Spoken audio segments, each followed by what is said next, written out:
Salam jumpa lagi dengan saya Pendeta Mesnik Atopa. Pembahasan kita kali ini berjudul Raja Kemuliaan.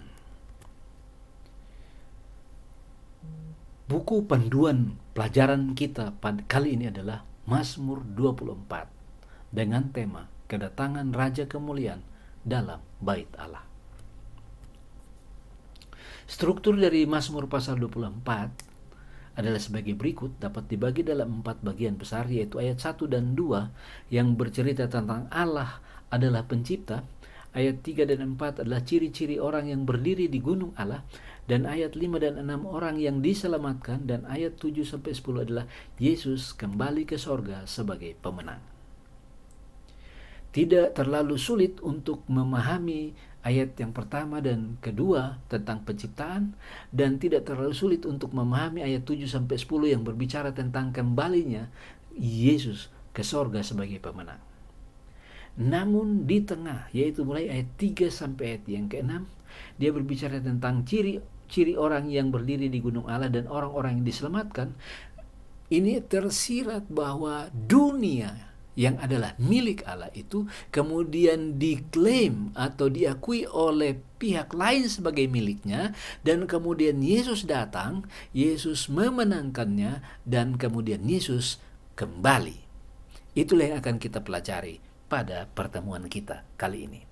Kita mulai dari ayat 1, Mazmur 24 ayat 1. Via Mazmur Daud, Tuhanlah Allah yang empunya bumi serta segala isinya, dan dunia serta yang diam di dalamnya. Pemazmur menegaskan bahwa Allah adalah pemilik bumi dan seluruh isinya. Jadi saudara dan saya adalah milik Allah. Pemazmur membantah teori populer tentang terjadinya bumi. Pemazmur membantah teori kabut atau yang sering disebut dengan nebula. Pemazmur membantah teori planetisima. Pemazmur membantah teori pasang surut gas atau tidal. Pemazmur membantah teori bintang kembar. Dan pemazmur membantah teori Big Bang. Kenapa dia berani membantah semua teori ini? Karena Allah memiliki bumi ini, karena Allah lah yang menciptakan bumi ini. Kejadian 1 ayat 1 firman Allah berkata, pada mulanya Allah menciptakan langit dan bumi. Mazmur 24 ayat 2, sebab dialah yang mendasarkannya di atas lautan dan menegakkannya di atas sungai-sungai. Sekali lagi pemazmur mengatakan bahwa Allah lah yang telah menciptakan bumi ini. Ayat yang lain di dalam buku Ayub 26 ayat 7 firman Allah berkata, Allah membentangkan utara di atas kekosongan dan menggantungkan bumi pada kehampaan. Tidak ada kaitannya, tidak ada cantolannya, tetapi bumi itu berputar sejak diciptakan sampai hari ini, tidak berpindah. Yesaya 40 ayat 22, dia yang bertahta di atas bulatan bumi, yang penduduknya seperti belalang, dia yang membentangkan langit seperti kain dan memasangnya seperti kemah kediaman. Allah adalah perancang dari alam semesta ini, dan ia bertanggung jawab atas kelangsungan hidup segala makhluk yang ada di dalamnya. Bahkan di padang pasir yang tidak ada tumbuhan, Tuhan memberikan juga hujan, Tuhan memberikan juga udara, Tuhan memberikan juga sinar matahari. Itulah bukti bahwa Allah bertanggung jawab untuk kelangsungan hidup bumi yang diciptakannya dan isinya. Tetapi sangat disayangkan, karena setan mengakui bumi ini sebagai miliknya. Di dalam Matius 4 ayat 8 firman Allah berkata, dan iblis membawanya pula ke atas gunung yang sangat tinggi, dan memperlihatkan kepadanya semua kerajaan dunia dengan kemewahannya. Ia memperlihatkan kepada Yesus Las Vegas. Ia memperlihatkan kepada Yesus New York. Ia memperlihatkan kepada Yesus Paris. Ia memperlihatkan kepada Yesus London. Ia memperlihatkan kepada Yesus Buenos Aires. Ayat 9. Dan berkata kepadanya, semua itu akan kuberikan kepadamu jika engkau sujud menyembah aku. Mengapa setan berani menyatakan ia akan memberikan bumi ini kepada Yesus? Karena ia mengakui bahwa bumi ini adalah miliknya. Apa kata Yesus? Ayat 10. Maka berkatalah Yesus kepadanya, enyalah iblis, sebab ada tertulis, engkau harus menyembah Tuhan Allahmu, dan hanya kepada Dia sajalah engkau berbakti. Ingat, setan minta untuk disembah. Setan minta untuk ditinggikan. Dan setan minta untuk dimuliakan.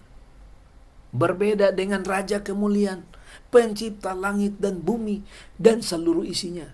Justru ia memberikan kuasa kepada manusia untuk memilih menyembah Allah atau tidak. Apa yang Allah lakukan untuk menjaga hubungan dengan ciptaannya terus berlangsung dengan harmonis walaupun sudah terkontaminasi dengan dosa? Allah terus berkomunikasi dengan umatnya walaupun tidak tatap muka secara langsung. Tetapi berulang-ulang ia bertatap muka dengan umat-umatnya. Di dalam Mazmur 24 ayat 3 ada sebuah pertanyaan. Pertanyaan yang akan menuntun kita kepada solusi yang dibuat oleh Tuhan Yesus. Siapakah yang boleh naik ke atas gunung Tuhan? Siapakah yang boleh berdiri di tempatnya yang kudus? Bapak, Ibu, saudara-saudara pendengar, orang-orang muda dimanapun saudara berada. Allah bertemu dengan Abraham di Gunung Moria. Allah senang bertemu dengan anak-anaknya di atas gunung. Kejadian 22 ayat 2 firman-Nya Allah berkata, firman-Nya, ambillah anakmu yang tunggal itu, yang engkau kasihi, yakni Ishak. Pergilah ke tanah Moria dan persembahkan dia di sana sebagai korban bakaran pada salah satu gunung yang akan kukatakan kepadamu. Oleh karena iman dan penurutan Abraham, ia membawa Ishak anak satu-satunya ke atas gunung Moria untuk dikorbankan. Apa kata Alkitab? Kejadian 17 ayat 5. Karena itu namamu bukan lagi Abram, melainkan Abraham. Karena engkau telah kutetapkan menjadi bapa sejumlah besar bangsa.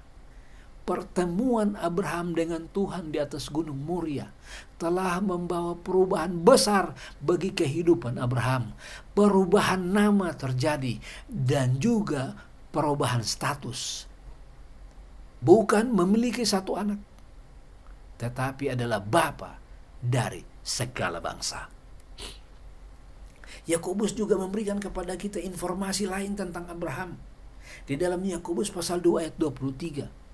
Dengan jalan demikian genaplah nas yang menyatakan, lalu percayalah Abraham kepada Allah, maka Allah memperhitungkan hal itu kepadanya sebagai kebenaran.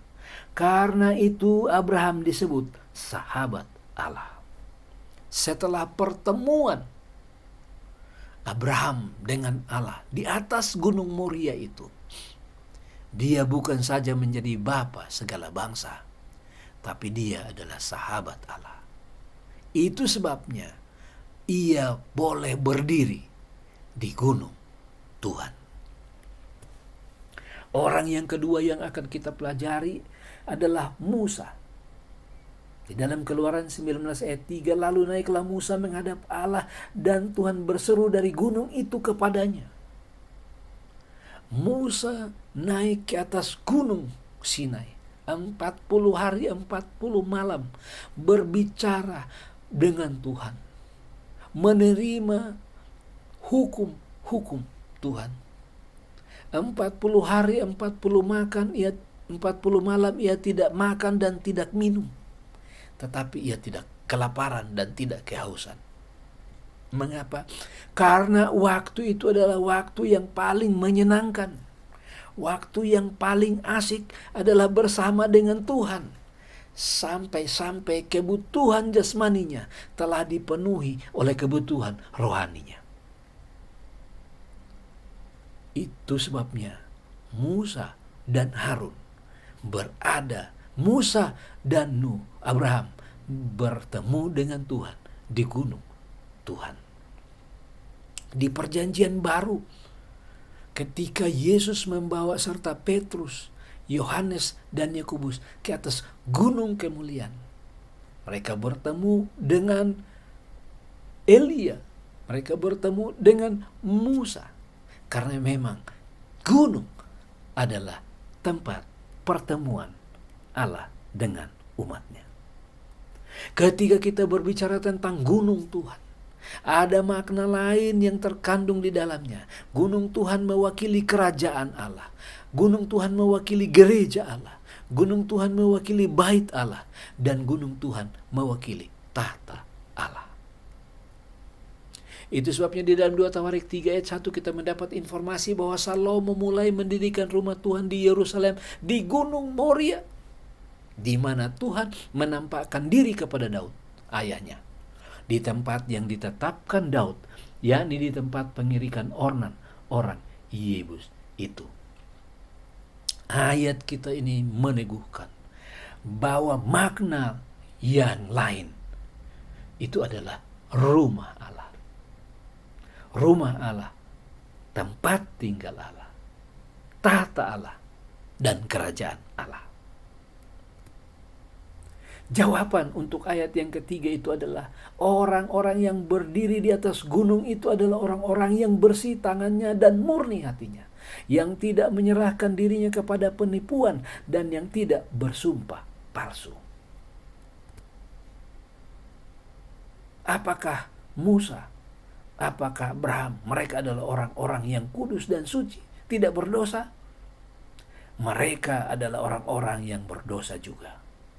Tetapi jaminan yang diberikan oleh Yohanes Kekasih di dalam Wahyu 7 ayat 14, firman Allah berkata, "Maka kataku kepadanya, Tuanku, Tuhan mengetahuinya." Lalu ia berkata kepadanya, "Mereka ini adalah orang-orang yang keluar dari kesusahan yang besar, dan mereka telah mencuci jubah mereka dan membuatnya putih di dalam darah anak domba Allah."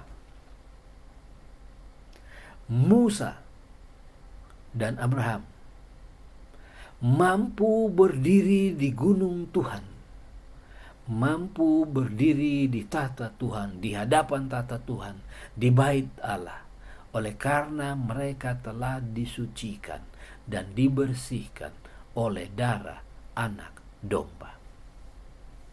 Dunia yang diciptakan oleh Allah itu jatuh ke dalam dosa. Setan mengklaim bahwa bumi ini adalah miliknya. Tetapi Tuhan tidak tinggal diam. Dia mengirimkan Yesus Kristus yang disebut dengan anak domba Allah itu, supaya semua orang yang percaya kepadanya disucikan, dimurnikan, dan dimampukan untuk berdiri di gunung Allah. Di dalam Yohanes 1 ayat 29, firman Allah berkata, pada keesokan harinya Yohanes melihat Yesus datang kepadanya, dan ia berkata, "Lihatlah anak domba Allah yang menghapus dosa dunia." Yesus memang datang secara khusus, yaitu untuk menghapus dosa dunia, menghapus dosa saudara dan dosa saya. Itu sebabnya satu-satunya jalan adalah kita menerima Dia, agar dosa kita dihapuskannya. Di dalam 1 Korintus 5 ayat 7, firman Allah berkata, "Buanglah ragi yang lama itu, supaya kamu menjadi adonan yang baru, sebab kamu memang tidak beragi, sebab anak domba Paskah kita juga telah disembelih, yaitu Kristus." Amin, saudara. Kristus disembelih untuk saudara dan saya karena kita telah keluar dari jalur kepada dosa. dan hanya Dialah yang mampu mengembalikan kita. Itu sebabnya di dalam Yohanes 14 ayat 6 firman Allah berkata, "Akulah jalan, kebenaran dan hidup. Tidak ada orang yang sampai kepada Bapa kalau tidak melalui aku." Ayat yang lain di dalam buku Kisah menyatakan bahwa di bawah kolong langit ini tidak ada nama lain kita dapat diselamatkan. Abraham dan Musa bertemu dengan Allah, berbicara dengan Allah oleh karena mereka disucikan, mereka dibenarkan oleh kematian dan kebangkitan Yesus Kristus. Pada satu kali Musa berkata kepada Tuhan, "Tuhan, aku ingin melihat kemuliaan-Mu." Dengan kata lain, aku ingin melihat wajah Tuhan. Aku ingin melihat rupa Tuhan. Kemudian Tuhan berkata kepadanya, "Musa, belum pernah ada manusia yang melihat rupaku, karena ketika mereka melihat rupa mereka akan mati oleh karena dosa. Tetapi engkau, karena engkau adalah sahabatku, maka aku akan memperlihatkan kemuliaanku kepadamu. Berdirilah di bukit batu, aku akan lewat. Dan pada waktu aku lewat, aku akan menutup matamu. Dan ketika aku lewat, aku akan mengangkat tanganku dan engkau akan melihat punggungku." Musa melakukannya, dan Musa melihat kemuliaan Tuhan. Bukan karena Musa hebat, bukan karena Musa memiliki kehebatan yang luar biasa, bukan. Tetapi karena Tuhan Yesus telah membenarkan, menyucikan Musa untuk tahan, berdiri, dan melihat kemuliaan Allah. Ibrani 9 ayat 22, "Dan hampir segala sesuatu disucikan menurut hukum Taurat dengan darah, dan tanpa penumpahan darah tidak ada pengampunan." Pengampunan yang sempurna yang dibuat oleh Tuhan Yesus harus melalui penumpahan darah, yaitu kematian. Dilambangkan dengan Paskah pada waktu orang Israel keluar dari Mesir. Mereka rayakan di padang gurun, rayakan di Israel, tanah Kanaan, sampai berhenti di kayu salib ketika Yesus mati di kayu salib. Mazmur 24 ayat 5, "Dialah yang akan menerima berkat dari Tuhan dan keadilan dari Allah yang menyelamatkan dia."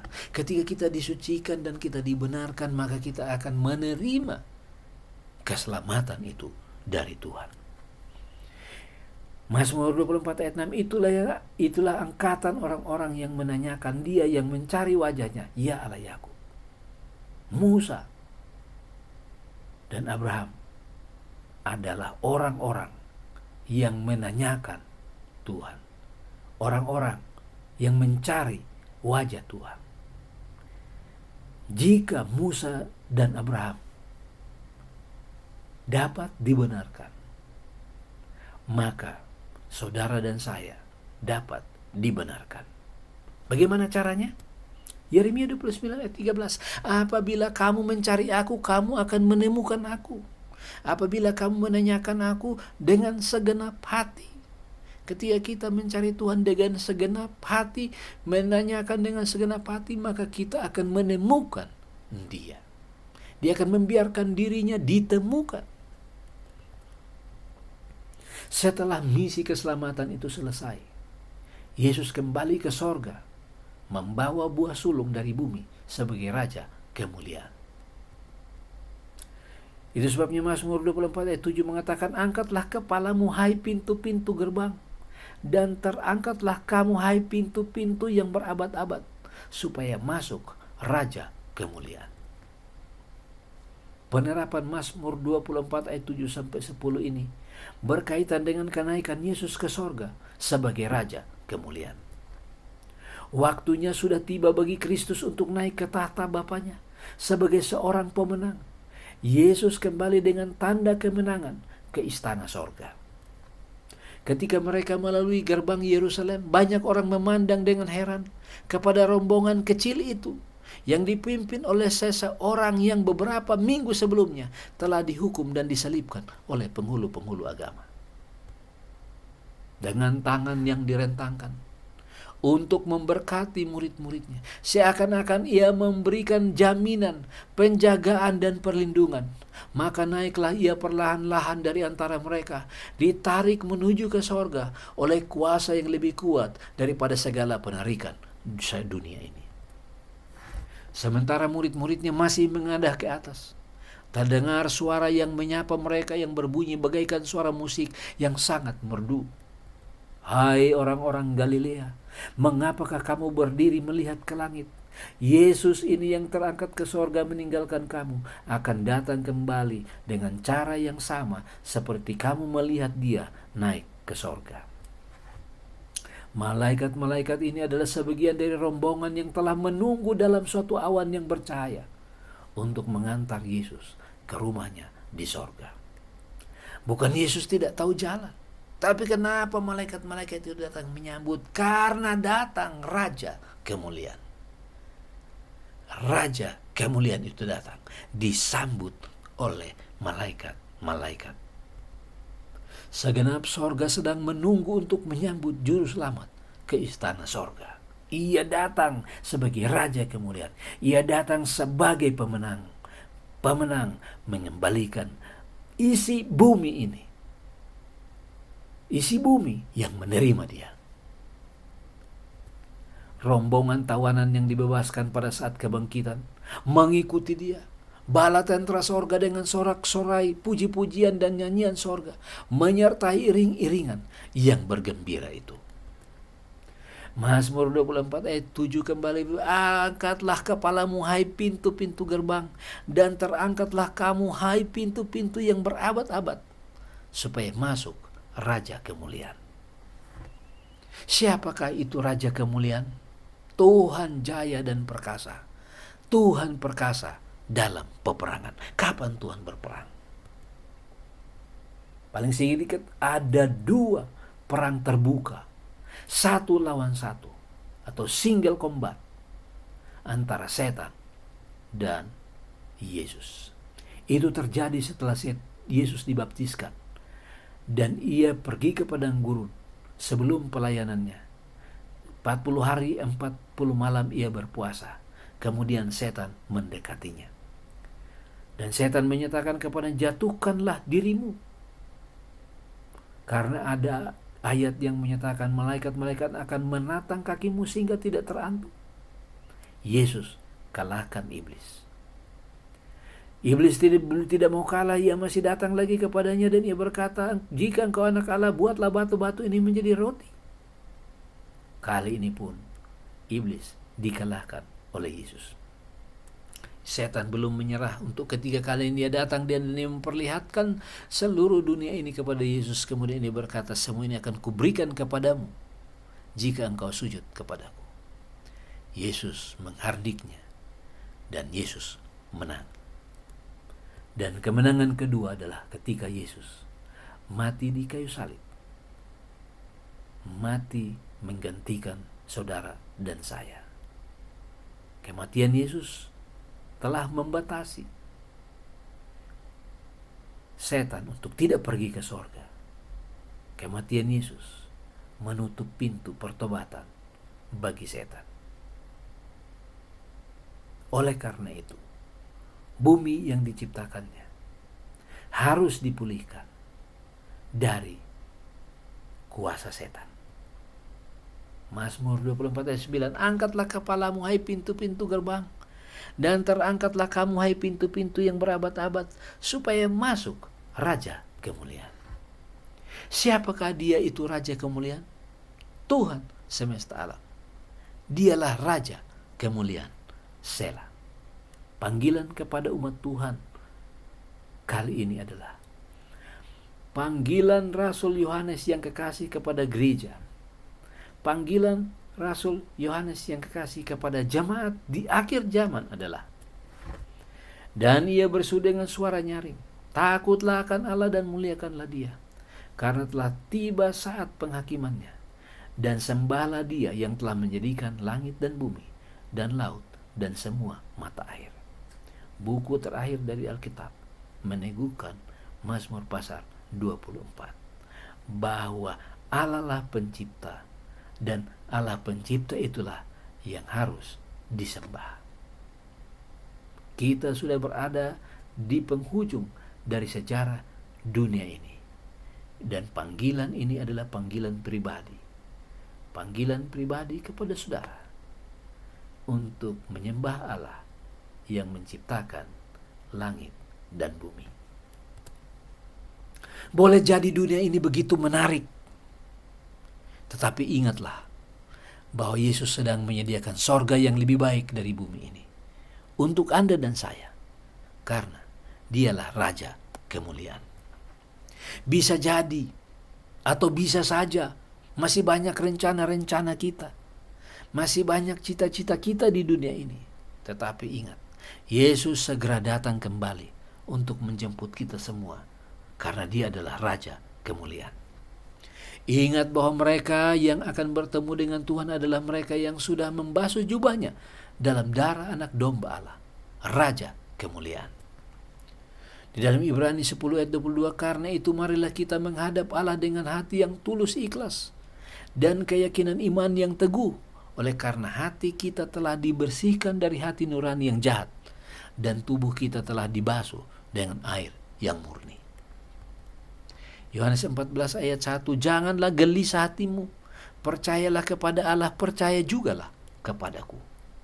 Di rumah Bapakku banyak tempat tinggal, jika tidak demikian tentu aku mengatakannya kepadamu, sebab aku pergi ke situ untuk menyediakan tempat bagimu.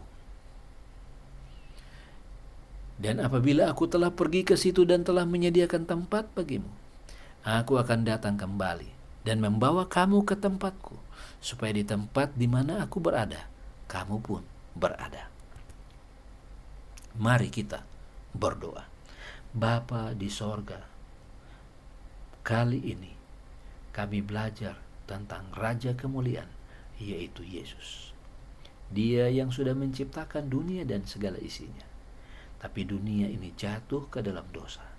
Tapi Yesus datang untuk mati, menggantikan semua umat-Mu dan membawa mereka kembali pulang ke rumah di sorga.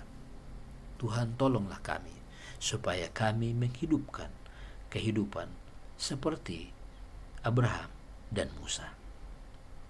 Kesempatan ini hamba berdoa untuk para pendengar. Bila mana ada yang sakit, Tuhan sembuhkan.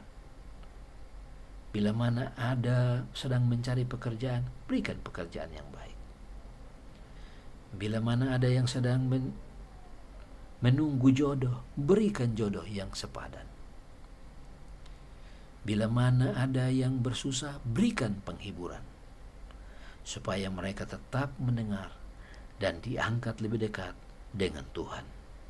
Terima kasih oleh karena Tuhan mendengar menjawab doa kami, karena kami sampaikan di dalam nama yang indah, nama Yesus, Tuhan dan Juru Selamat kami. Amin.